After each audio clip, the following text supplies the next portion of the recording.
ভাই মার্ডার ছবি সহ অনেক ছবিতে আসলে দেখছি যে মান্না ভাই নিজে আসলে অশ্লীল ছবিতে অভিনয় করছেন, এই বিষয়টা কি আসলে? আসলে মান্না ভাইয়ের ছবিতে অশ্লীল ছবি নিজে অভিনয় করছে, কিন্তু ওই স্ক্রিপ্টে এবং ওই গল্পেতে কইলাম অশ্লীলতা ছিল না।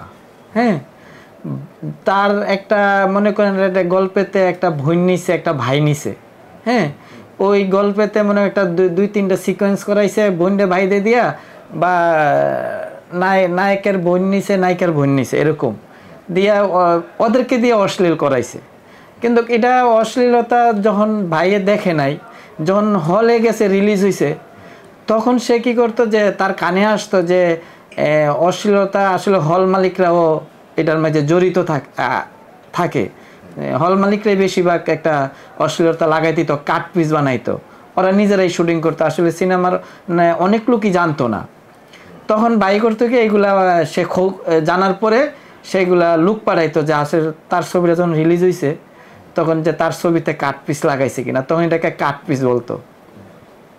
যখন লুক পাঠাইছে তখন লোকে যখন তার কাছে নিউজ দিছে যে ভাই হ্যাঁ হঠাৎ করে একটা মেয়ে একটা ছেলে উলঙ্গ গান, উলঙ্গ দৃশ্য, রেপ সিন, হ্যাঁ কোথার থেকে চলে আসলো, গল্প ছাড়া মানে কোনো লিঙ্ক ছাড়া চলে আসলো, তখন ভাই তখন আইনের আশ্রয় নিত, ওসিকে বলতো যে ভাই দেখেন আমার ছবিতে অশ্লীলতা চলতেছে, এটা কিভাবে বন্ধ করা যায়, তখন তারা রেট দিত।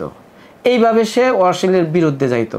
তারপরে যারা যে ডাইরেক্টরকে এবং ডাইরেক্টর যে ভাই আপনি তো কেন অশ্লীল ছবি বানাইলেন, তখন তাদের সাথে একটা মন মানিন্য হইতো ভাইয়ের সাথে যে ভাই টাকা কামাইতে হবে, টাকা উড়াইতে হবে, আমি আপনার পিছে টাকা খরচ করছি, নাইলে চলে না, তো এখন অশ্লীল যুগ। হ্যাঁ, অনেক কষ্ট করে সে তার সবচেয়ে থেকে বড় অবদান বাংলাদেশে মানে অশ্লীলতা বন্ধ হওয়ার এবং বন্ধ করার।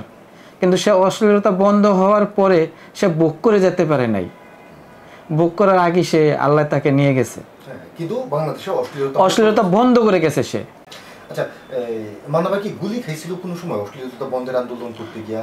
গুলি মানে কি, একটা আমার জানার সাথে একটা মিটিং হয়েছিল যে কারা কারা অশ্লীল করে, তখন ওই যে কালার লাভির ভিতরে একটা আমরা প্রজেক্টের ছবি দেখি, ওটার ভিতরে অনেক সময় মিটিং টেটিং হইতো, ওটার ভিতরে একটা মিটিং ছিল, ওই মিটিংয়ের ভিতরে ভাইয়া একটু প্রতিবাদ করছিল যে অশ্লীল আসলে বানানো যাবে না। তো সেই জায়গার ভিতরে মান্না ভাইকে একটা হুমকি দিছিল একজন পরিচালক, আল্লাহ তাকে নিয়ে গেছে, তখন পিস্তল উঠেছিল গুলি করার জন্য। তো মান্না ভাই এমনি সাহসী ছিল, আবার আবার একটু ভীতুও ছিল। হ্যাঁ, তখন সে বেরোয়, হায়াত আঙ্কেল ছিল, হায়াত আঙ্কেল বলছিল যে হায়াত আঙ্কেল আমাকে বাঁচানোর, আমাকে গুলি করতেছে, এরকম একটা দৃশ্য হয়েছিল এই অশ্লীলতার কারণে। এরপরে আর অশ্লীলতা আমরা দেখি নাই। তার 2-3 মাস না 4 মাস পরেই তো ভাই আল্লাহ পাক নিয়ে গেল তাকে।